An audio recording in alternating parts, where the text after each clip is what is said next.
Peace, what it is. All right, real quick video. Ain't got much to talk about. Just listen to my music at work, and it made me think about how they used to say slaves used to sing in the field, right? Because you know it's modern day slavery, what we're doing right now. Those who have jobs and all that. You know, they say slaves are sing in the field, and the Europeans would think that the slaves were happy doing the shit, you know, sweating and dying in the fields and shit just because they was singing, because they ignorant and they don't understand nothing.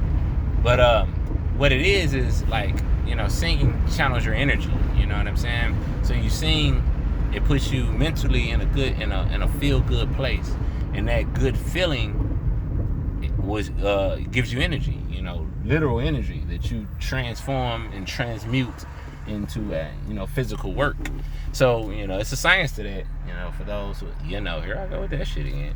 It's a science to that for those who don't know, and for those who do it and didn't understand why they like to whistle while they work, then you understand now. Because like I said, the vibrations of energy in themselves, right, corresponds and correlates to the vibrational notes that are hit when you hit a note when you singing a song.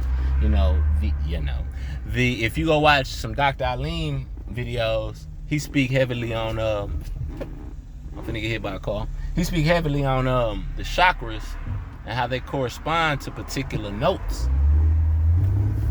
You know what I'm saying? Do, re, mi, fa, sol, la, ti, do. Do is the 8th note, which do is the first note. Do, re, mi, fa, sol, la, ti, do.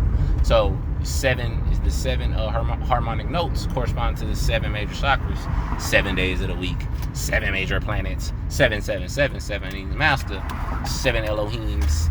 All right, so what made me want to do this video wasn't even that specifically. I was listening to this song. You can pause the video right now. It's kind of a test.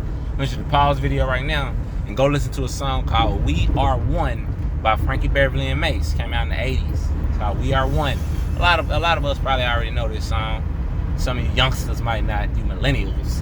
You know what I'm saying? But go listen to that song and tell me what you think before you finish this video, and I go to explaining it. Tell me what you think of that song. What do you think that song is about? When I first heard that song, you know how they say when you fall in love, the love songs start to make sense to you? I find myself listening to a lot of love songs just because I think of my wife. When I think of my wife, once again, I get a happy feeling within me, which empowers me to continue listening to this bullshit from these stupid ass people I work for. You know what I'm saying? Because I know I got to take care of her and my children. You know what I mean? So, you know how they say that, and it's because your consciousness, once you can relate to a song in a different way, you get a different message from it. That song in particular, when I first heard it, I always liked the song when I was little. You know, my mom and daddy would jam it. I always liked the song, but it didn't mean nothing to me until as I got older. You know, somebody singing We Are One. I'm thinking originally my first take on the song was somebody singing about somebody they love or something. You know, it's a love song, whatever. As I start getting older, I start dealing with life, and I start going through trials and tribulations with baby mamas and shit like that. That song made me, the way I started to interpret it was, we are one, specifically with like my baby mama. Like, we got a child together, so we one forever. No matter how mad we get mad at each other, how mad we get at each other, you know, how much we want to argue and not see each other or whatever, we still are one because of this child we created together. You see what I'm saying? Because of my conscious,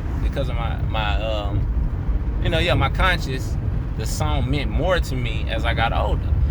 Then, when I really started studying and things of that nature, and I realized that the universal principle is at our core, you know, namaste, at our core, we are one being, we are one, all of us. Humanity is a collective. You understand what I'm saying? I start to realize that that's what that song is about. It's about humanity as we all, you know, bickering and beefing with each other about bullshit. At our core, we are one. You understand what I'm saying? So that's a powerful song, and it jammed like a motherfucker. And if you go listen to it, listen to the 6 or 7 minute version. Anything longer than 5 or 6 minutes, because it's like 2 or 3 different versions, I believe. But listen to the long version where you can get the whole, you know, musical you know, where it's Frankie Beverly and Mace. Mace is the band. Frankie Beverly was the singer. Mace, the band, go hard, motherfucker. You know what I'm saying? Man, Frankie, you already know Frankie Beverly got the vocals. Frankie Beverly, excuse me. So, you know, listen to the whole long song. Don't listen to the radio version. Radio version is way too short. So, you know what I'm saying? Just to get your jam on. So, peace and love. I just want to drop that jewel if it is one for you. Peace.